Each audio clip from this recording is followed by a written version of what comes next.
기도하겠습니다. 주님 은혜 감사합니다. 우리를 구원하신 주님을 찬양합니다. 오늘도 구원의 은혜로 충만한 우리가 되기를 원합니다. 참된 것을 보게 하시고 하나님의 말씀을 쫓아 순종함으로 나아가는 우리 모두가 되게 하옵소서. 살아계신 주 예수 그리스도 이름으로 기도합니다. 아멘. 오늘 나눌 말씀은 창세기 3장 14절에서 19절의 말씀입니다. 제가 봉독하겠습니다. 여호와 하나님이 뱀에게 이르시되 네가 이렇게 하였으니 네가 모든 가축과 들의 모든 짐승보다 더욱 저주를 받아 배로 다니고 살아있는 동안 흙을 먹을지니라.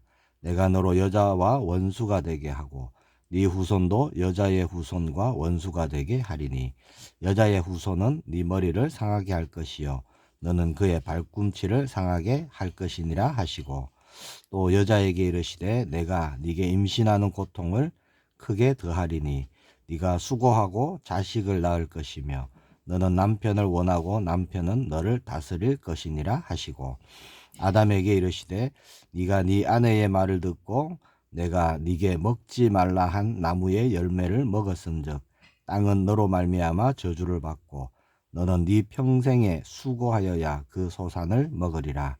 땅이 네게 가시덤불과 엉겅퀴를 낼 것이라. 네가 먹을 것은 밭의 채소인즉 네가 흙으로 돌아갈 때까지 얼굴에 땀을 흘려야 먹을 것을 먹으리니 네가 그것에서 취함을 입었음이라. 너는 흙이니 흙으로 돌아갈 것이니라 하시니라. 아멘. 오늘은 하나님의 말씀을 떠나고 말씀을 저버린 그 결과에 대해서 말씀을 나누려고 합니다. 사람은 범죄하고 타락한 이후에 정말 하나님이 두려워졌고요. 그래서 그 하나님의 낯을 피해서 숨어버렸습니다. 그러나 하나님을 피해서 숨을 곳이 있을까요? 그럴 수가 없지요. 하나님은 안 계신 곳이 없습니다. 모든 곳에 충만하게 계신 분이죠. 결국 하나님은 아담과 하와에게 죄에 대한 징계를 내리십니다. 그 징계가 어떤 것이었죠? 오늘 본문에 보니까 하나님은 뱀, 여자 그리고 아담 모두를 벌하십니다. 먼저 뱀에게 하나님이 말씀하십니다. 14절 15절에 보니까 여호와 하나님이 뱀에게 이르시되 네가 이렇게 하였은즉 네가 모든 가축과 들의 모든 짐승보다 더욱 저주를 받아 배로 다니고 살아있는 동안 흙을 먹을지니라. 15절에 내가 너로 여자와 원수가 되게 하고 네 후손도 여자의 후손과 원수가 되게 하리니 여자의 후손은 네 머리를 상하게 할 것이요 너는 그의 발꿈치를 상하게 할 것이니라 하시고. 이 말씀 해보니까요, 뱀은 처음부터 배로 기어 다닌 것이 아니었지요. 범죄함으로 결과로 하나님을 대적하고 하나님께 죄를 범한 결과로 뱀은 배로 다니게 됩니다. 그리고 흙을 먹게 되었죠. 흙을 먹는다는 것은 어떤 의미냐? 패배로 인한 굴욕적인 그런 상황을 맞고 그런 삶을 살아간다라는 뜻이 되는 겁니다. 뱀은 피조물 중에 가장 낮고 가장 추한 동물로 그렇게 추락해 버린 것이죠. 14절에 보면 그렇게 말씀합니다. 네가 모든 가축과 들의 모든 짐승보다 더욱 저주를 받아. 그렇게 말씀합니다. 정복하고 다스려야 되는 모든 가축들 또 들의 모든 짐승들도 저주를 받게 되는 거예요. 같이 땅도 저주를 받고요. 그러면서 뱀은 그 가운데서 가장 저주받은 존재가 되어버립니다. 그리고 뱀의 후손과 여자의 후손은 이제 원수 관계가 되어버리는 것이죠.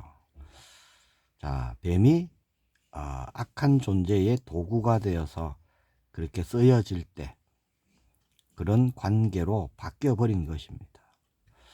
뱀은 여자와 원수가 되고 뱀의 후손은 여자의 후손과 원수가 되는 것입니다. 뱀의 후손은 악한 영들을 뜻하고요. 여자의 후손은 장차 오실 예수 그리스도를 말씀하시는 것이죠.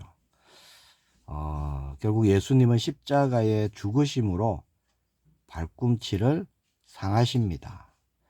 그러나 부활하심으로 뱀을 통해 역사했던 그 사단의 머리를 상하게 하시는 것이죠. 자, 상한 부위가 어디죠? 발꿈치와 머리입니다. 발꿈치가 상하는 것은요, 잠시 걸음을 멈추는 그런 일이 되겠지만, 자, 머리가 상하는 것은요, 그 존재의 모든 것이 박살나는 그런 것이 되는 겁니다. 자, 두 번째, 여자에게 말씀하십니다. 먼저 16절에 잉태하는 고통과 해산하는 수고를 하나님이 더하시는 거예요. 자, 창세기 1장 28절에 보면요, 생육하고 번성하여 땅에 충만하라 이렇게 말씀하시죠. 그래서 생육하고 번성하는 것, 잉태하고요, 자녀를 낳는 것은 사실 하나님이 주신 축복이었습니다. 그런데 이제 그 축복에 고통이 동반되게 되었다는 겁니다.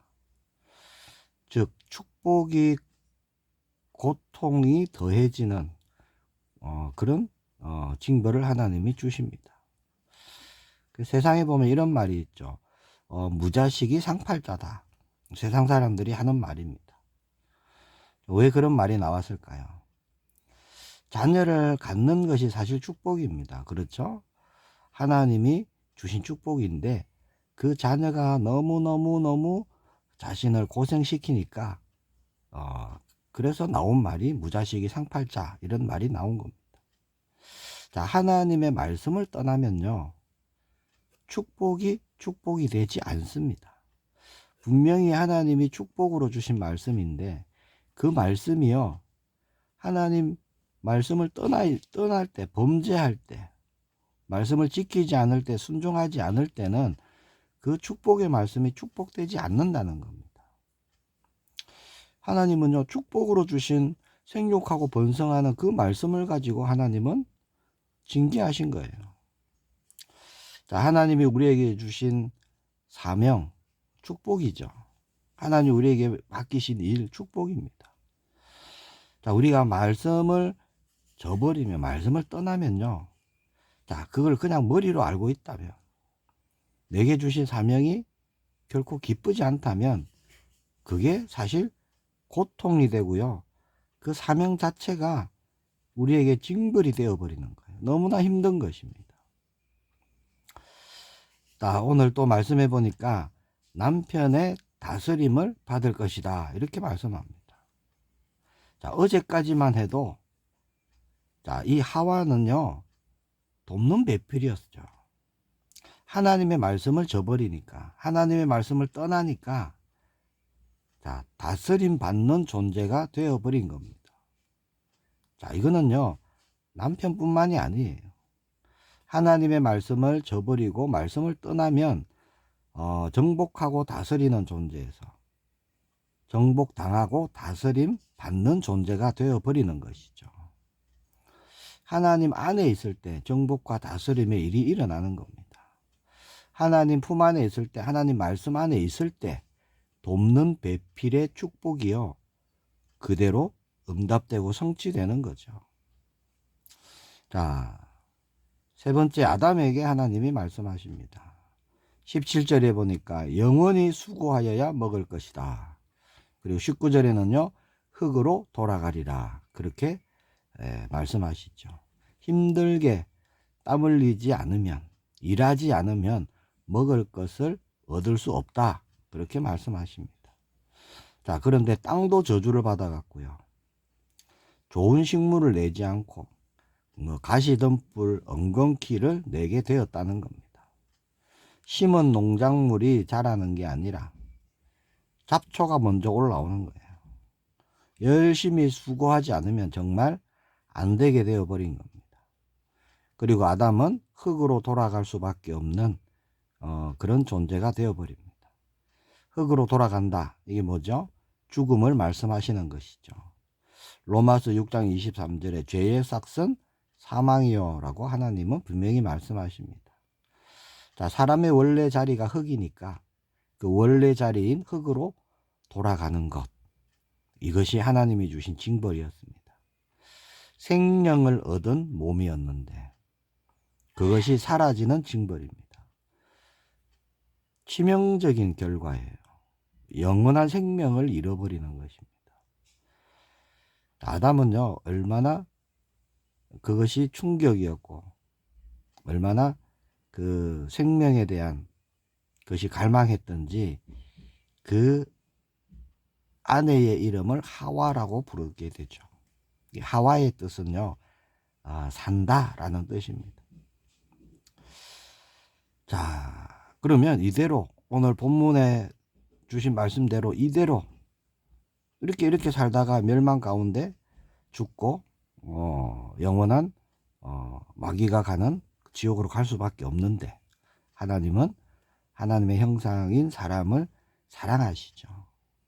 그래서 죄로 인한 영원한 그 징벌의 자리에 그대로 놔두지 않으시고 하나님이 다시 생명을 얻는 길을 열어주시는 겁니다. 그것이 곧 피 흘림이었죠. 그래서 히브리서 9장 22절에 보니까 피 흘림이 없은즉 사함이 없느니라. 하나님이 대신 피를 흘려주셔서 죄 사함 그 길을 열어주신 것입니다. 그것이 십자가죠. 자, 그렇게 하나님은 죄의 결과로 부끄러워하고 두려워하고 있는 아담과 하와에게 가죽옷을 지어 입히십니다. 이 가죽옷의 의미가 사실은 그리스도예요. 모든 수치를 가려주시는 거예요. 예수님이 죽으시고 흘리신 그 보혈로 우리의 모든 수치를 가려주십니다. 죄인인데 죄 없다, 깨끗하다 라고 말씀해 주시는 것이죠. 자, 결국 이 두 사람은요, 에덴 동산에서 쫓겨납니다. 자, 이미 선악과를 먹어버렸어요. 선악을 분별하게 되었습니다. 자, 그러면 에덴 동산에 계속 있으면 어떻게 될까요? 또 범죄가 일어나겠죠. 더 이상 에덴 동산에서 범죄를 일으키지 않도록, 또 생명나무의 열매를 이제 소망하고 먹게 되겠죠. 그것을 먹음으로 영생이라는 그 하나님의 범주에 다시 도전하고 침범하는 일이 없도록, 하나님의 그 임재와 하나님의 나라를 뜻하는 에덴 동산을 더 이상 더럽히지 않도록 하나님은 쫓아내신 것입니다. 자, 죄인인데 생명나무 열매를 먹어서 영생을 얻어버리면 어떻게 될까요? 계속 죄인으로 그렇게 범죄함으로 살아가겠죠. 자, 그래서 하나님은 사람의 지혜나 사람의 힘이나 능력으로, 노력으로 영생을 결코 얻을 수 없도록 하나님은 막으신 겁니다. 그게 쫓아내신 거예요. 그 생명나무를 그룹들과 화영검을 두어서 지키게 하셨다, 그렇게 말씀하고 있죠.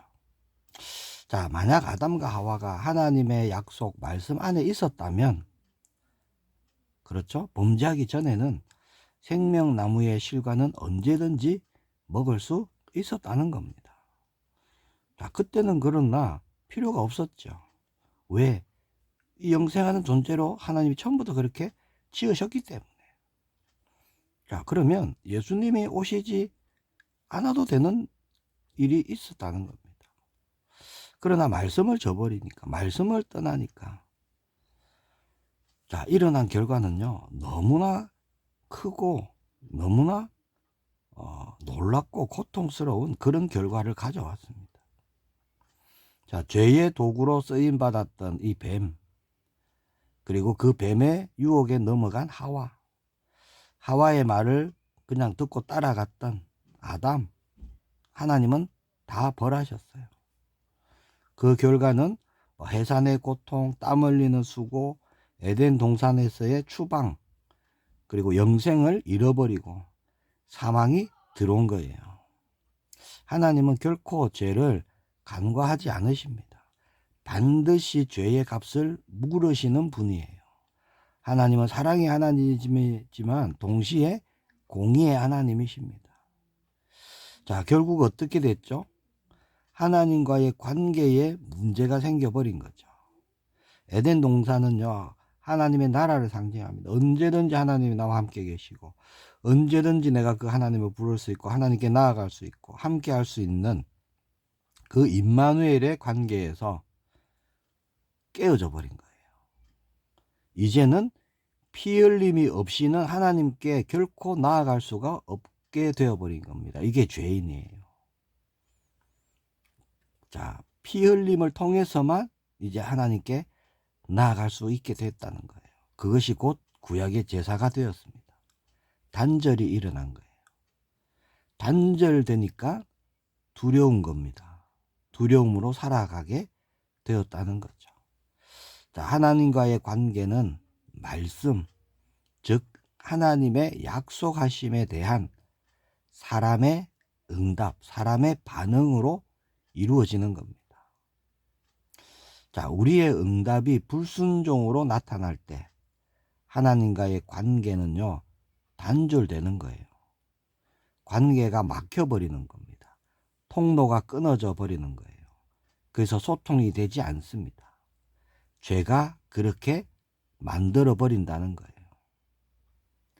그래서 아담과 하와처럼 죄를 범하면요, 하나님이 두려워집니다. 무서운 존재가 되는 거예요. 경외의 어떤 두려움이 아닙니다. 그래서 하나님을 찾지 않습니다. 오히려 하나님의 낯을 피해서 숨으려고 한다는 거예요. 그렇게 바뀌어버립니다. 자, 그러면 하나님을 찾는 기도 당연히 안 되는 거예요. 기도 자체가 되지 않습니다. 찬양도 안 돼요. 예배도 안 돼요. 영적으로요, 딱 무너져 버립니다. 죄가 그런 일을 일으키는 거예요. 자, 영적으로 무너지니까 영적인 것은 더 이상 보이지 않겠죠. 자, 그래서 육신의 것만 보이며 두려움이 몰려오는 겁니다. 자, 하나님과의 관계가 그렇게 단절되면요, 다른 모든 관계에도 문제가 생기는 거예요. 내 뼈 중에 뼈요, 살 중에 살입니다 라고 했던 그 여자가 바뀌어버립니다.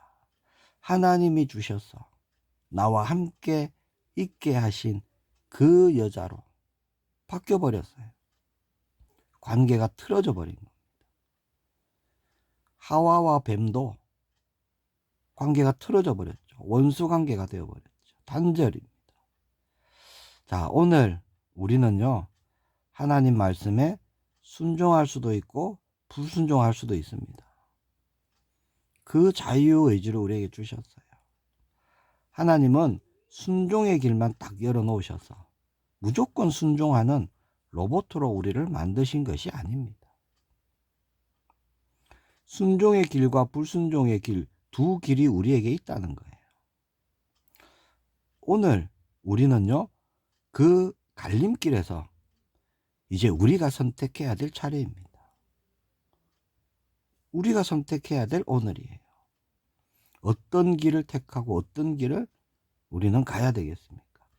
자, 하나님은요, 성경 말씀을 통해서 이미 우리에게 말씀해 주셨습니다. 어떤 길을 가라라고. 그러면서 오늘 우리가 정말 그 말씀대로 반응하는지 그렇지 않는지 그걸 하나님은 기다리시는 거예요. 자, 하나님이 계속 반복해서 하신 말씀이 있죠. 그리고 예수님이 정말 중요하게 끊임없이 하신 말씀이 있습니다. 그게 뭘까요? 성경 전체에 나타나고 있는 말씀이죠. 관계 회복을 위해서 회개하고 돌이켜서 나에게 돌아오라. 이게 하나님의 정말 계속 반복되어진 그 하나님의 마음이었습니다. 그리고 예수님은요, 믿음에 대한 말씀을 계속 하셨죠. 정말 하나님의 말씀에 우리가 믿음과 순종으로 반응하는 오늘 우리 모두가 되기를 축복합니다. 정인으로서는 우리의 걸음 되기를 소망합니다. 정말 하나님 말씀을 믿음으로 말씀을 선택할 때, 그리스도를 붙잡을 때, 영원한 것을 바라볼 때, 하나님 말씀 66권, 성경 66권에 약속하셨던 그 모든 약속이요, 우리에게 응답되고 성취되는 줄 믿습니다. 기도하겠습니다. 주님 은혜 감사합니다. 영원한 생명 얻는 길을 우리에게 열어주시고 그 길을 통해서 우리를 깨끗게 하시고 하나님의 자녀 삼아주심을 감사합니다. 오늘 생명 가진 자의 걸음으로 인도함 받기를 원합니다. 말씀 안에 있는 걸음이 되길 원합니다. 살리는 걸음이 되길 원합니다. 정인의 걸음이 되기를 원합니다. 성령 하나님께서 오늘 걸음걸음을 주장해 주시고 세밀하게 인도하여 주옵소서. 은혜를 더하여 주옵소서. 살아계신 주 예수 그리스도 이름으로 기도합니다. 아멘.